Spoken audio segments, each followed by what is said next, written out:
Hi, my name is Darcy Weir.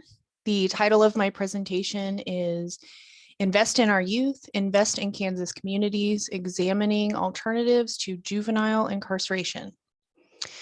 This presentation and my advocacy moving forward is dedicated to the youth and their families that I had the privilege of working with at the juvenile detention facility here in Sedgwick County.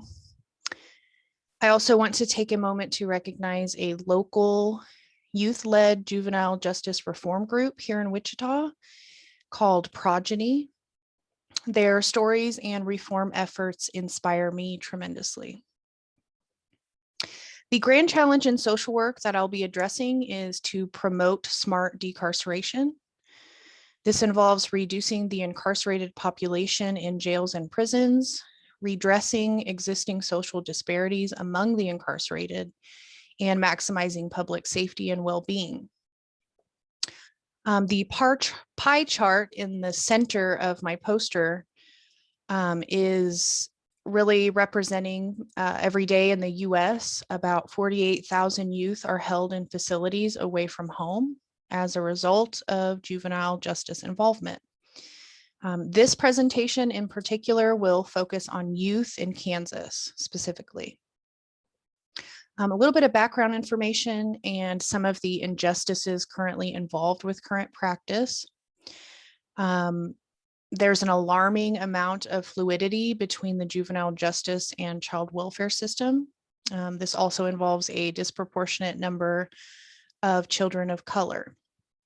Incarceration exacerbates existing mental health conditions, triggers trauma, and increases likelihood of suicide attempt. During incarceration, youth are separated from all protective factors, including their family, and true rehabilitation can only happen in the context of human relationships. We tend to use accountability to justify incarceration and harsh punishments, and this is not effective. We also bar almost all self-directed action during incarceration. We also utilize solitary confinement for both safety and punishment purposes. John McCain once said, "It crushes your spirit and weakens your resistance more effectively than any other form of mistreatment." The youth control complex is the idea or the reality that society and law enforcement in particular are essentially watching and waiting for youth of color to fail.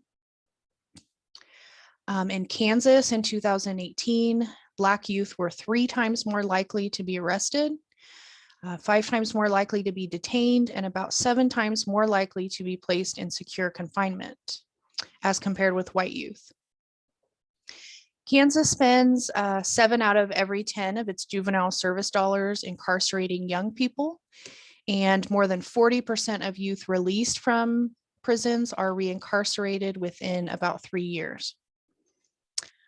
Pillars of advanced generalist practice. So because communities of color are far more likely to be affected by the juvenile justice system, social workers need to make sure they're practicing cultural competency.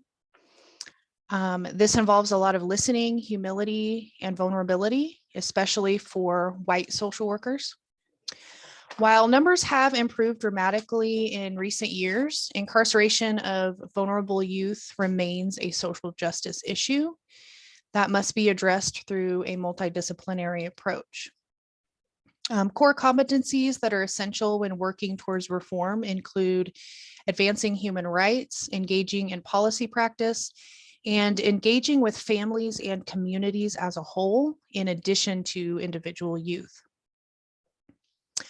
Reform and closing of prisons across the country have largely been motivated by money, not necessarily the livelihood of our youth or our communities.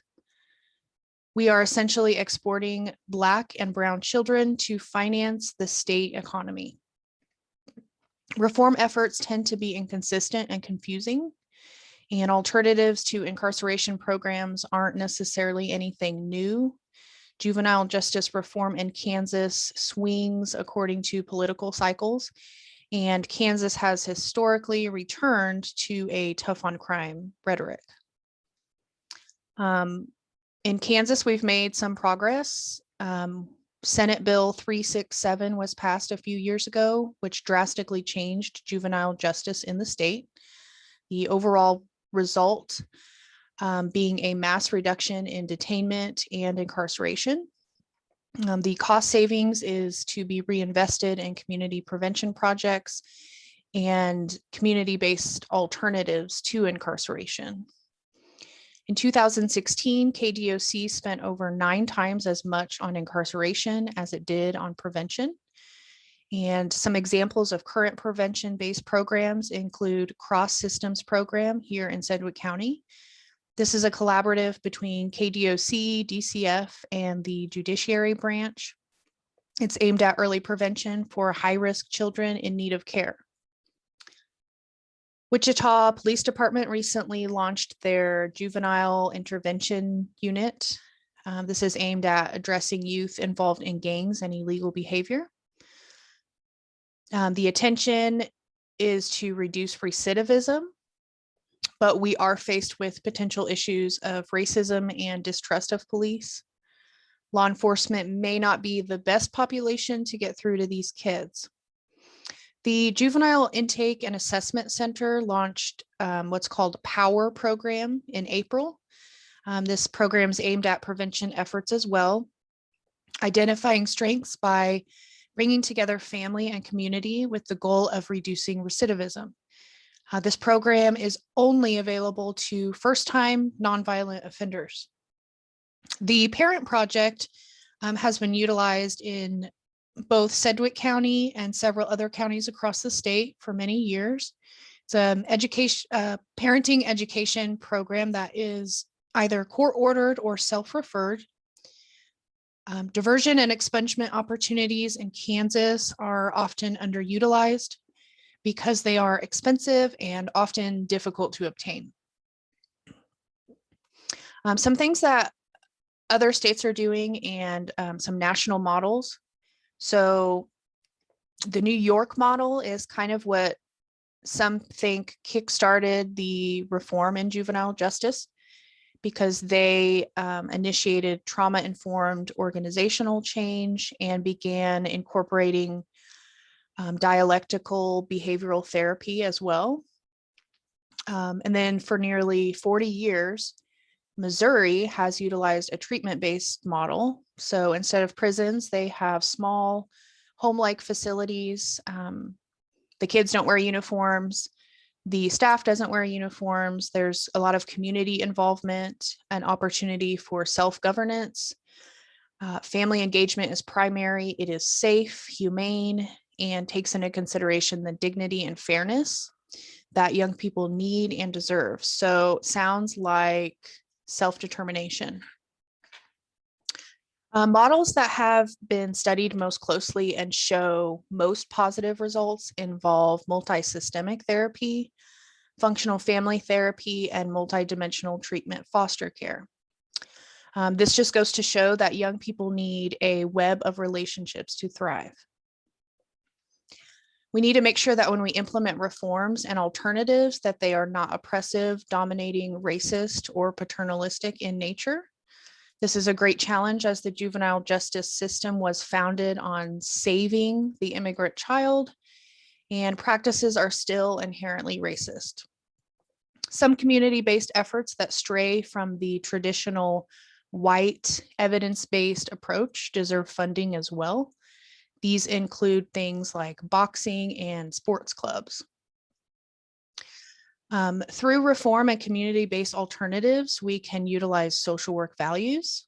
We can enhance clients' capacity and opportunity to change and address their own needs.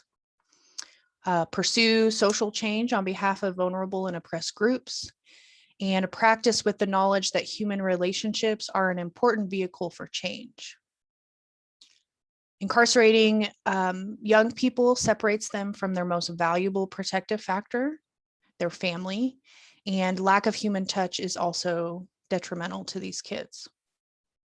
A couple theories I want to mention that help us understand the problem better: systems theory and family systems theory. So social settings, religious structure, economic class, home environment These things all influence how individuals act and how they think. And unfortunately, some youth have multiple systems and often static risk factors stacked against them. That greatly increases their chances of engaging in criminal activity and being accused of crimes.